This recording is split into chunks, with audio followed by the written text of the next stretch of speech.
को भूल गया, जिस रामचरितमानस को पढ़ रहा है उनको भूल गया,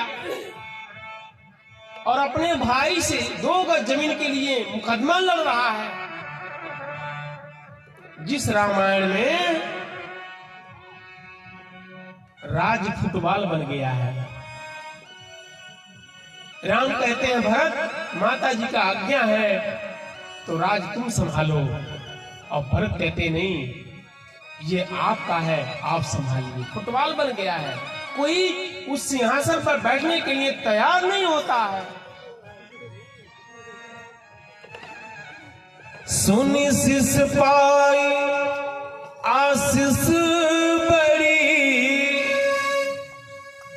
गण के बेओल दिन साध, सिंहासन प्रभु पादुका, बैठा रे निरपा,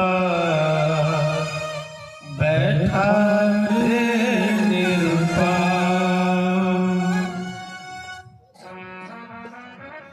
भाई के कहने पर अगर आप सिंहासन पर नहीं बैठेंगे तो आप अपना चरण पादुका दीजिए, अपने चरण पादुका को दीजिए। और चरण पादुका को लेकर के शुभ मुहूर्त में भरत जी ने उस सिंहासन पर बैठा दिया, सिंहासन पर रखा, और सिंहासन पर रख करके सेवक बन करके राज संभाल रहे हैं। राम मातु गुरु पद सिरुनाई, मात राम पितु गुरु सिरुनाई, प्रभु पद पीठ सजाया सुपाई,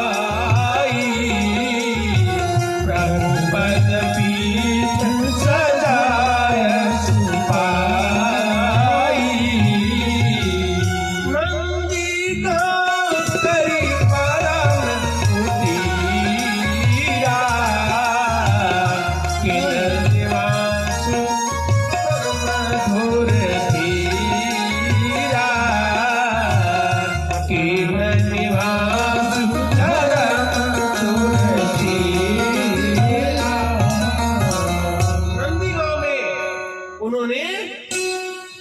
निवास किया और पर्ण कुटिया बना करके 14 वर्षों तक भाई का इंतजार किया। ऐसे रामायण को पढ़ने वाला व्यक्ति अपने भाई से मात्र 5 गज जमीन के लिए, 2 गज जमीन के लिए मुकदमा लड़ रहा है। भाई बहनों, उसको क्या कहा जाएगा? गुरुदेव ने कहा, करनी कथनी भिन्न जहां है, धर्म नहीं पाखंड वहां है।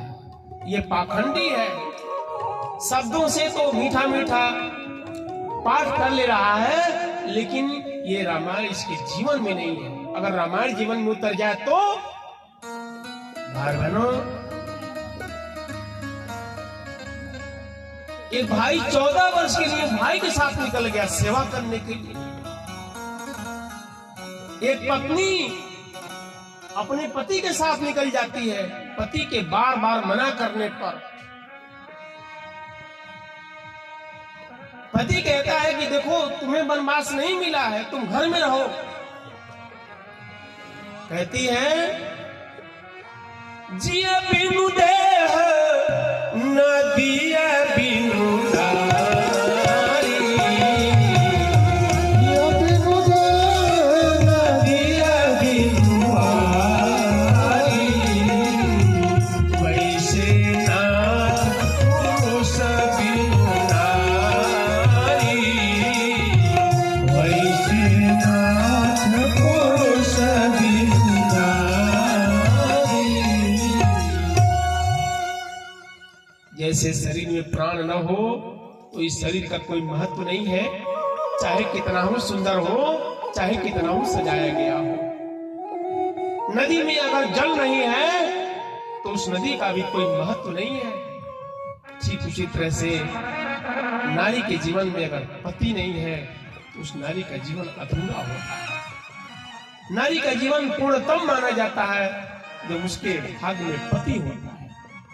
और पति के चरणों में ही उसके लिए स्वर्ग होता है। इसलिए हे पतिदेव, आपके चरणों में ही हमारे लिए स्वर्ग है। जहां आप रहेंगे वही हमारे लिए खुशी है, वही हमारे लिए आनंद है। इसलिए मैं भी चलूंगा।